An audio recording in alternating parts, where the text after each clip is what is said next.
Good morning. It's not even 7 a.m. and I'm out here because yesterday morning I hadn't really been sleeping very good, and I started. Well, the dog first he heard the coyote, and so we came out here, and there was a coyote out here making noise, and this is the first time I've ever heard a coyote howling during the daylight hours. So I was kind of perplexed, I guess is the best way to put it.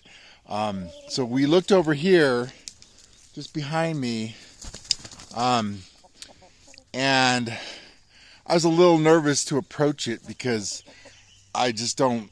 I had a pitchfork, so that was my defense. You guys? Um, so, um, and I didn't want the dog going over there either because honestly, I just had never seen one of these things up close during the day. So we started kind of looking over there, and I had my pitchfork, and the dog didn't seem afraid. And I looked over, and it looked like there was another dog. It looked like my neighbor's dog, but I could not figure out what the heck was going on because I know my neighbor's dog is not a coyote. So I kept looking, and they were kind of in the bushes, and I guess what was going on was my neighbor's dog is a cattle dog, or like a sheep dog, but like a big cattle dog. But they use him for various things to keep the animal. I guess they use him to keep the wild animals off their land. So I think what was going on was this dog, that my neighbor's dog was kind of corralling him, trying to get this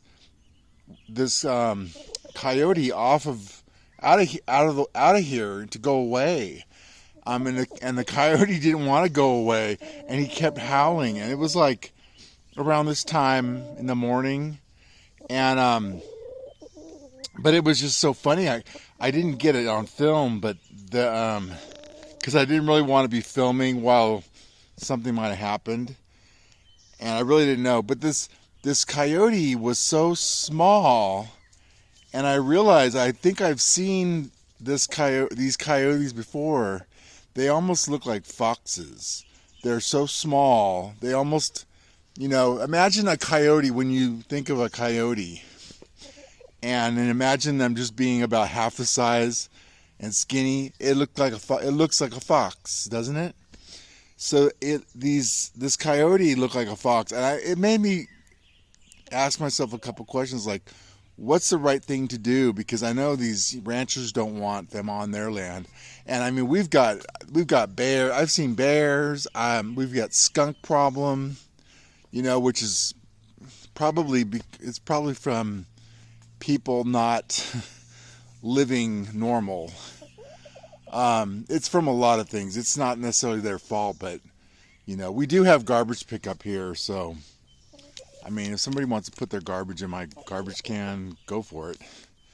And get my aluminum cans, but I don't like the skunks because it's just a pain getting rid of the smell, and you don't want that smell. I've had the dog, I guess, got sprayed a couple years ago, and he went into the truck, and it was impossible to get the smell out. And I didn't really know how, but I know there's a way to do it now with hydrogen peroxide. But just a pain. It's just a pain to deal with. So I just wanted to say what was going on, and it's only not even mid-May, so I'm not quite ready to plant yet, but I'm very close to planting. I'm going to go get some soil today. I got a bunch of things I need to do, but it's been really cold.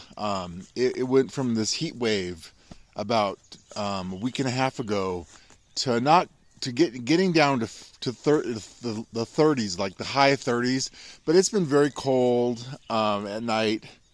The nights are shorter, but so that's good.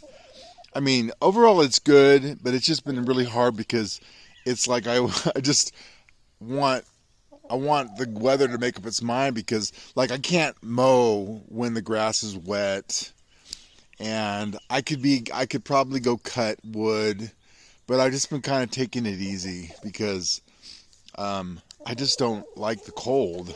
Like I dealt with the cold for the last 6 months. It's like it's supposed to be spring, so I don't want to plant yet because I don't want to run the risk of losing some plants and seedlings, especially the seedlings. So I just want to do it at the right time, and I'm not even sure when that is, but I think it's soon. I got everything ready, more or less. I've been kind of going through there and doing things. But anyway, I want to cut this short because I don't want to go on and on and on about nothing. But anyway, saw the coyote. Was kind of scary, but not really. It's over, and I don't know what to do. I don't know what to do about these coyotes. I don't know what the right thing is to do about coyotes. Because shooting them seems cruel. I don't know if I should call animal control.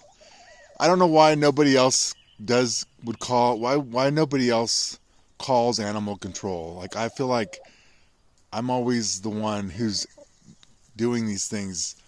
Nobody appreciates it. So I don't know. I don't feel like I'm appreciated. So I'm not gonna call animal control unless absolutely necessary, because I don't know what they do with these animals. If they bring them to Alaska or what do they do? I have no idea. Anyway.